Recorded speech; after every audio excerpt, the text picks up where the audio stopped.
Hello, this is Steve from ObjectRiver.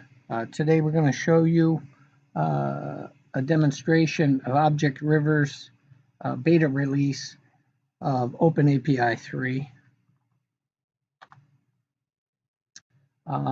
This is a pre-release. We haven't announced our intentions yet. We've run through all our test suites, and we decided to try our technology against a very large model. This is our experiences. Stripe API, it's a generated model. Obviously, it's 52,000 lines of JSON, 253 web services, and like 500 bean classes. One of the biggest challenges is circular data definitions. We spent about 3 days enhancing our template and mocking language to handle circular data. The model also, you can tell it was generated from an object database model, and it has objects by value and by reference in the implementation. What we did is our template language, it goes through and it calculates what the circular references are. And it's really based on the order of the objects that you have in the model. Fortunately, their account object, which is their largest object, is first. And from this, just a simple table, you can see on the right, these are the beans that are referenced by other beans that are causing a circular data. And there's 40 of them, and our template language was able to capture them. So we're going to do the demo. First, we'll do a Java to Java demo. Server side of Java is about 250,000 lines of server code that just is mocking the services. On the Angular side, we had to reduce. We have a Stripe Tiny. Turns out the way that we've implemented our Angular, like if you're going to input the account object, it recursively generates a giant page. But the good news is, and we'll describe this later, is our services layer is unbundled from the pages. So it will work. The generated code was just too much for Angular. But let's go to the demo here. So I'm in IntelliJ right now, and I'm going to run our client test, which is going to execute all of the methods against our server. This is compiling, running, 250 methods, and you can see it's returning data that's all mocked. Let's look at some of these. You can see this one is webhook. Let's see if there's something a little more. I think these were alphabetic. There's like a monster object being returned.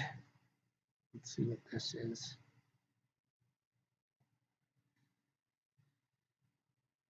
Here we're doing source transactions. You see it's returning data with different beans.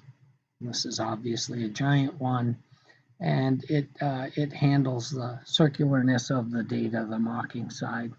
So that's running all 250 against the server. If you look at the server, you can see these are the calls into the methods. Now we'll go over to our Angular code.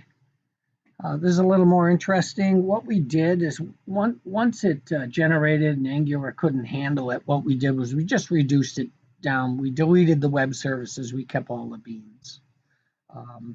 If you want more information on our Angular interface, we have YouTube's on that, so you can take a look, and that describes the whole architecture. So here's one deleted customer. I can invoke this. has a path param, and I send it and returns data. So that's not that interesting. Let's go to one. Let's retrieve this customer. Again, the path param. We'll get customer Fred. We could fill in some expand parameters. Now this is returning a customer object, and you can see it comes down here and you're in customer discount.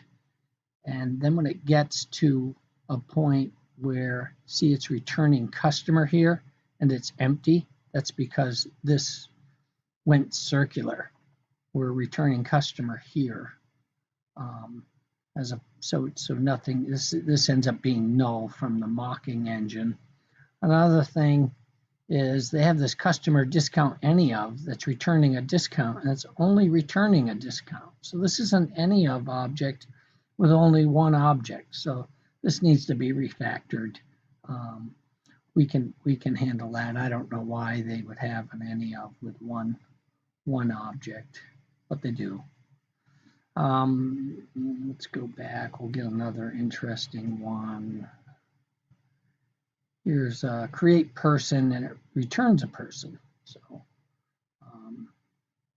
here you could fill in, fields or whatever. And here it's returning a person. So there's the account object and now see, that's a reference. This is a reference to an account object, and then you have all the other fields. That's kind of the demo. If you want to see a more detailed demo of our Angular interface, you can go to our YouTubes. This is kind of what I've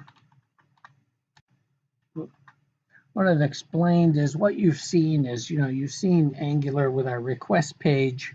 We have TypeScript service methods going out to, in this case, this was going to backend Java, and then a response page.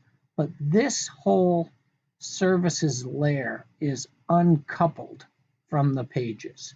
So this can be reparented into your application. So eventually, if we can get this Stripe API standardized, we could be shipping, we just generate the services layer, and any TypeScript application, Angular application could call that.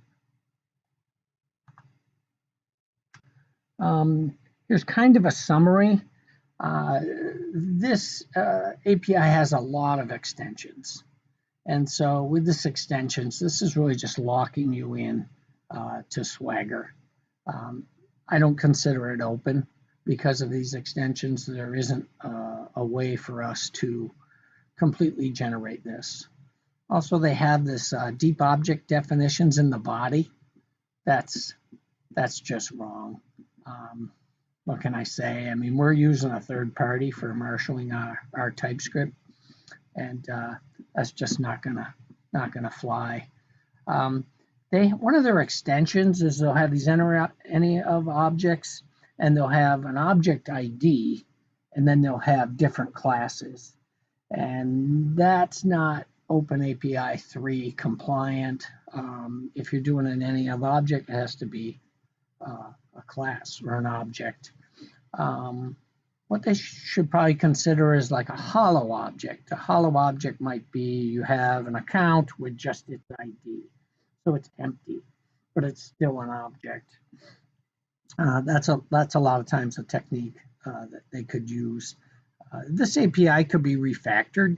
I could refactor it now that I have the information in our metadata compiler, but I'd really like to see the metadata that generated this interface.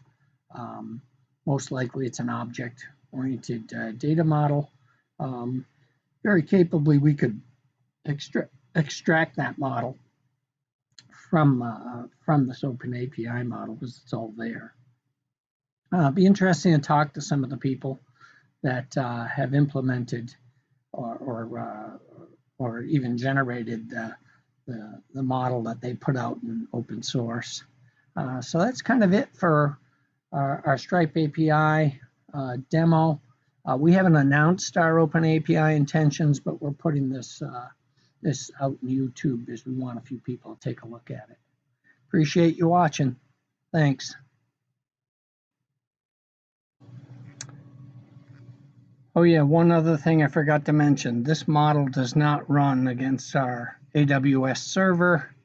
We've already increased the size of that server to handle more users, but the code generation for this model is just too compute intensive. I'm thinking of putting up a private server at ObjectRiver that has solid state drives and has more speed than what I can use at AWS. So sorry for the inconvenience. Thanks again, Steve.